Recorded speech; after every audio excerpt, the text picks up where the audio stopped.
Hello everyone, this is Mohammad Umair और स्वागत है आज की इस न्यूज हेडलाइन प्रोग्राम में जहां हम करेंगे न्यूज की बात एजुकेशन के साथ। गाइस 24 सितंबर को लेह में एक हिंसक प्रोटेस्ट होता है और इस हिंसक प्रोटेस्ट में 4 लोगों की जान चली जाती है और दर्जनों लोग घायल होते हैं और 30 से ज्यादा पुलिसकर्मी भी इसमें घायल होते हैं। लेकिन सवाल ये पैदा होता है, क्या ये प्रोटेस्ट अचानक शुरू हुआ या फिर ये सालों से एक दबी चिंगारी थी जिसने अपना अचानक हिंसक रूप ले लिया, या फिर ये फेलियर ऑफ गवर्नमेंट है। जानेंगे इन सारे सवालों को और एक एक करके इन सारे सवालों का हल निकालेंगे, लेकिन उसको समझने के लिए हम स्टेप बाय स्टेप चलेंगे। सबसे पहले हम जानेंगे कि इस प्रोटेस्ट के पीछे का बैकग्राउंड क्या है। कहानी की शुरुआत होती है 2019 से, जब जम्मू और कश्मीर से आर्टिकल 370 हटाया जाता है तो जम्मू और कश्मीर को एक यूनियन टेरिटरी बनाया जाता है और लद्दाख को भी एक यूनियन टेरिटरी बनाया जाता है।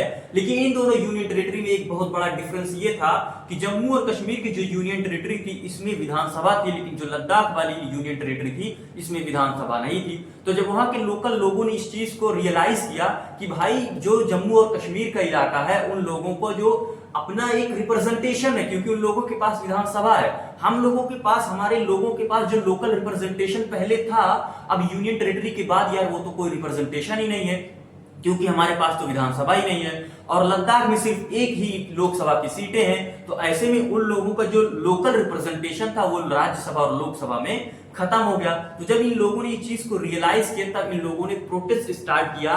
यानी कि ये प्रोटेस्ट कोई आज का प्रोटेस्ट नहीं है, ये 6 सालों से चलता आ रहा प्रोटेस्ट है जो एक चिंगारी के रूप में दबा हुआ था और 24 सितंबर को इसने अपना एक रौद्र रूप लिया जिसमें 4 लोगों की मौत और दर्जनों लोग घायल हुए और ना जाने कितने लोग और घायल हो सकते हैं। अब आते हैं अपने अगले स्टेप पर और हमारा अगला स्टेप ये है कि इन लोगों की कौन कौन सी मांगे थी, यानी कि इनके मुख्य मुद्दे कौन से थे। तो सबसे पहले मुद्दे की अगर हम बात करें तो 6 शेड्यूल में शामिल होने की। देखिए 6 शेड्यूल में शामिल होने से इन लोगों का ये फायदा है कि वहां की जो जनजातीय लोग हैं, जो वहां के आदिवासी लोग हैं, वो लोग अपनी संस्कृति को बचाना चाहते हैं, वो लोग अपने स्थानीय लोग अपने आप को सुरक्षित करना चाहते हैं। जब वहां पर 6 शेड्यूल लग जाएगी तो वहां पर बाहर के लोग जमीन नहीं खरीद सकते, उन लोगों का जो टूरिज्म बेस हो जाएगा, मतलब कि ये है उन लोगों की सेफ्टी हो जाएगी 6 शेड्यूल लग जाने से।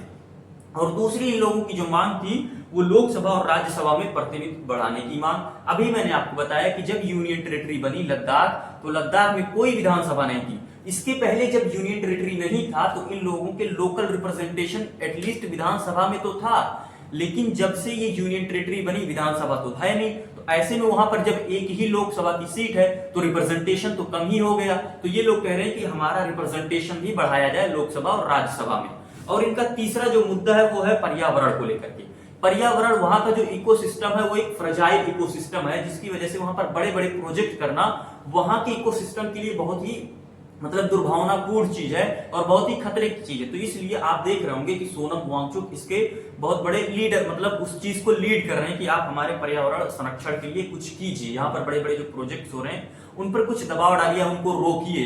तो ऐसे में इनकी ये मांग थी। और हम चलते हैं अपने अगले यानी कि तीसरे स्टेप पर, और तीसरा स्टेप ये है कि विरोध प्रदर्शन का कारण। देखिए सरकार ने डायरेक्ट तीसरा फोड़ दिया है कि सोनम वांगचुक के भाषण के कारण ये हिंसा हुई, लेकिन आप सोनम वांगचुक के इस भाषण को ये डायरेक्ट नहीं कह सकते कि इसी की वजह से हिंसा हुई। देखिए ये जो विरोध प्रदर्शन चलता आ रहा है कोई ये आज का विरोध प्रदर्शन नहीं है, कोई 2-4 दिन का 10 दिन का विरोध प्रदर्शन नहीं है, ये पिछले 6 साल से चलता आ रहा है। यानी कि एक चिंगारी थी जो दबी हुई थी जो उस दिन अपनी एक हिंसक रूप ले ली, यानी कि उस दिन भड़क गई जिसके कारण ये हिंसा हुई, जिसमें बीजेपी के दफ्तर को भी जलाया गया और 4-5 लोगों की मौत हुई और दर्जनों लोग घायल हुए। तो आप ये कह दें कि भाई एक व्यक्ति के भाषण से ये हिंसा हुई, मैं इस चीज को नहीं मानता। देखिए कोई एक भी व्यक्ति किसी के भाषण से आप कैसे डिफाइन कर सकते हैं कि भाई इसी व्यक्ति के भाषण से हुई, हो सकता है इसके पहले कुछ और चीज रही हो, कुछ और प्लानिंग ही रही हो। आप किसी एक व्यक्ति के भाषण से आप किसी की हिंसा को या किसी हिंसा को किसी व्यक्ति के ऊपर ये ठीकरा नहीं फोड़ सकते। तो ये चीज है। मुझे लगता है कि इस हिंसक प्रोटेस्ट होने के पीछे का रीजन है फेलियर ऑफ गवर्नमेंट। देखिए मेरा एक व्यक्तिगत विचार है, आप इसे सहमत और असहमत दोनों हो सकते हैं। आप ऐसे समझिए कि हमारे देश में जितने भी बड़े बड़े नेता हैं, चाहे वो गृह मंत्री हो, चाहे वो रक्षा मंत्री हो, चाहे वो क्या कहते हैं ट्रांसपोर्ट मिनिस्टर हो, चाहे वो प्रधानमंत्री हो, इन जितने भी बड़े बड़े नेता हैं वो सब के सब बड़े बड़े नेता आज के टाइम में रैलियां करने में लगे हुए, यानी कि चुनावी रैलियां करते हैं।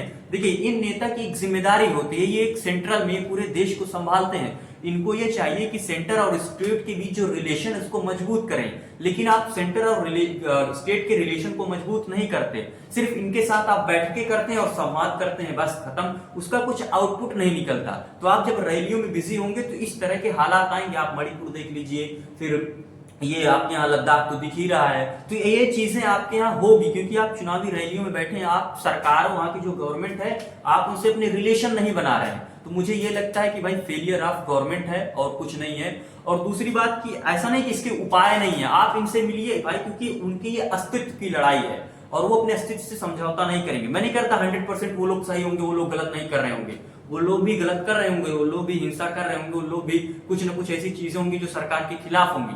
लेकिन इसका मतलब ये बिल्कुल नहीं है यार कि आप मतलब इस चीज को नेग्लेक्ट कर दें। जो उनकी मांगे आपको उनको देना चाहिए। ये मेरा अपना एक व्यक्तिगत विचार है, आप उससे सहमत असहमत हो सकते हैं, मैंने पहले आपको कहा।